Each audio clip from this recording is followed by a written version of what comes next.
Hey everybody, it's Mark Kerr with Center for Self-Governance. I'm here in Weatherford, Texas. We just got through with episode 1, The Boy Dead Man Talking, with the Texas Defense Force hosts. It was wet and rainy, so we ended up in this hotel conference room, and I am here with Jeff Younger.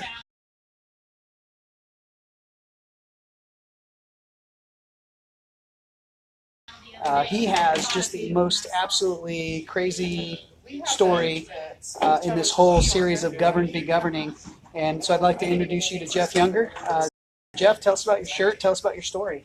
Well, my son James, I got a divorce from my ex-wife, Anne Georgulas. He's a pediatrician in Coppell.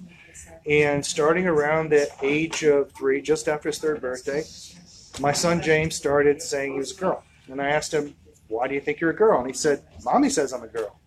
And I had the presence of mind to video that. And it kept getting worse and worse until by his 5th birthday, Anne Georgulas put my son in a dress, took him to his 5th birthday with all of his church friends, and humiliated him by bringing him to this birthday party. She then registered him in school as a girl under the fake name Luna, and he uses the girls' restroom there and everything. Here's the thing, though. He has never presented as a girl to me or anybody else other than his mom. So we're now in a court fight. In last July, she filed to terminate my parental rights if I don't affirm that James is a girl. She wants the court to throw me in jail if I don't pass a transgender education class with satisfactory marks. She wants to have the court throw me in jail if I use male pronouns on my own son. She wants to throw me in jail if I don't pay for transgender therapy. At the age of 8, he's in a program at a clinic in Dallas called the Genesis Clinic, Genecis. You can Google it. At the age of 8, they can do something called hormone suppression of puberty, which will chemically castrate my 8-year-old son. And his sexual organs will fail to grow.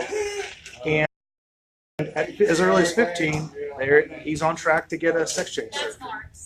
And the state of Texas is saying that on the basis of child support laws, I have to pay for it.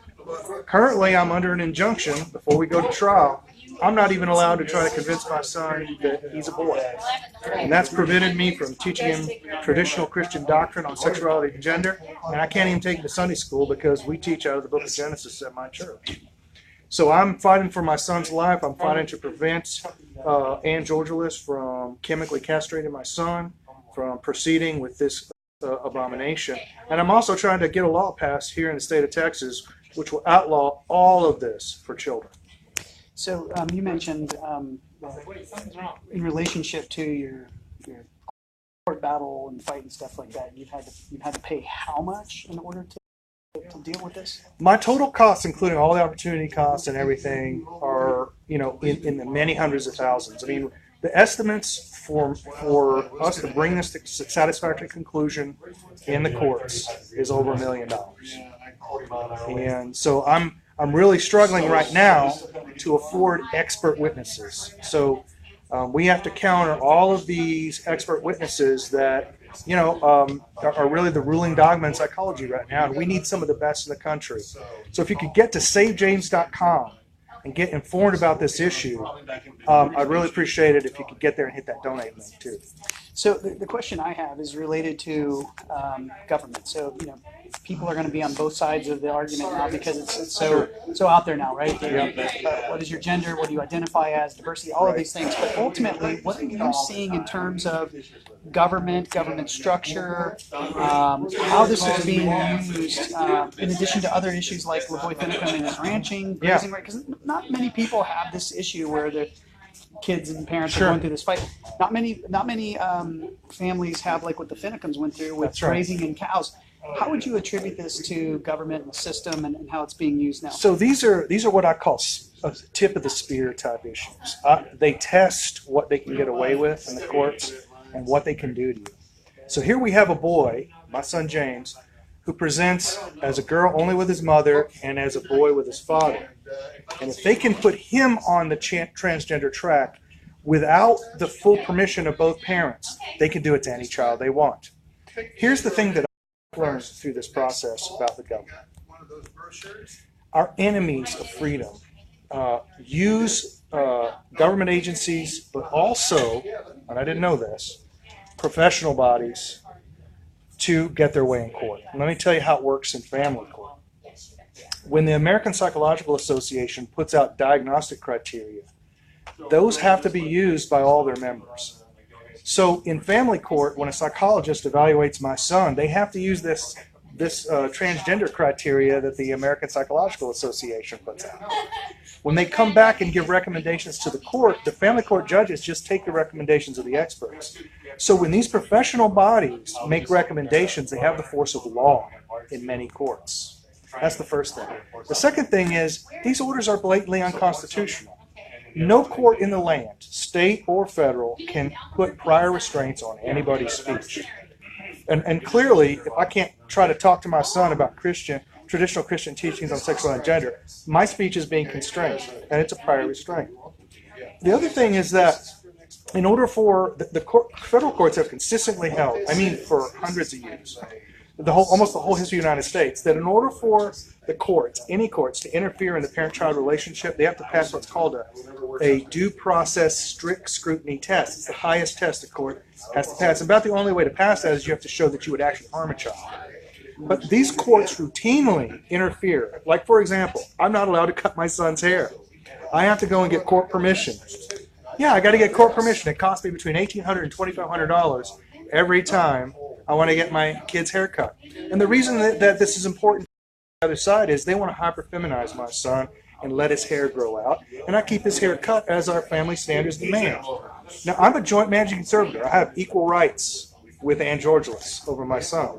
Yet the courts have constrained my ability to even cut his hair. And that's clearly not passing a strict scrutiny due process test. The courts do this in family courts routinely, and they're using professional bodies as cover to do it. So you've got the professional bodies, you've got the court system itself, and obviously what's shocking to me is that at the state level in the state of Texas, which is, I mean, generally perceived nationwide as, in relationship to those kind of issues, as more conservative or more right-leaning or whatever. But what do you have? How do you perceive that happening in the state of Tennessee based on those perceptions? So here's the thing about Texas. Texas is large. If you were to look at the counties, sure, it's almost all conservative by counties. But we have some extremely liberal counties too, some very left-wing counties. In fact, we have some radical leftists. So, frankly, in family courts, it just depends on the judge you get. There's no consistency. Family courts are basically lawless. They don't follow precedent. They don't follow the laws.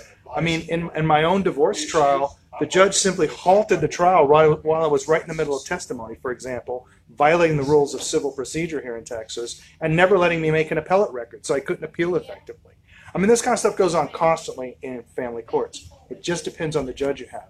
Recently in Dallas County, we had a massive failure of the Republican Party in our Dallas County elections. And almost all the judges in family court went to far-left Democrats. And my son, his life is on the line because of it. Well, so I guess just to recap the story, basically your son is kind of in the middle of an issue with your former wife regarding his status, his gender status. And the claim is that as a 7-year-old, that he needs to be converted to a female because he's proclaimed it, and that now the courts are involved, and you have injunctions. You have all kinds of different things that you're having to fight in relationship to. Yeah. Okay, so it's a very interesting case. I hope you all, at least, from the Center for Self-Governance perspective, SaveJames.com. go to SaveJames.com, find out more information about this, just to learn exactly how the system is being used to do these kinds of things to families and parents around the country. So, James, do you have any last thoughts? I would like you to think about the fact that it's happening to my son. He's the tip of the spear. They're coming for your kids next. You need to think about this, and you need to get really active in your local community and put a stop to it. All right, guys. Well, this was Center for Self-Governance, Mark Kerr, Weatherford, Texas. As you can tell, all these kinds of different things happening between Jeanette Finicum and forced measles vaccinations in New York and 55 gallons of water per day enforcement in California to forced gender forced gender change reassignment by the courts in the state of Texas. I mean, all kinds of things happening. When's your next class? So Center for Self-Governance training will be on April 20th in San Antonio, Texas. Check out our website. Folks, I'm going to it. If you want to learn how to stop this transgender madness, that's the class to go to learn how to do it. Awesome. Well, guys, thanks a lot. And Jeff, thanks for taking a little bit of Thank time you. to share your story with Thank us. you. All right, guys. Well, we'll talk to you later. We'll see you on the trail to keeping the republic. Take care.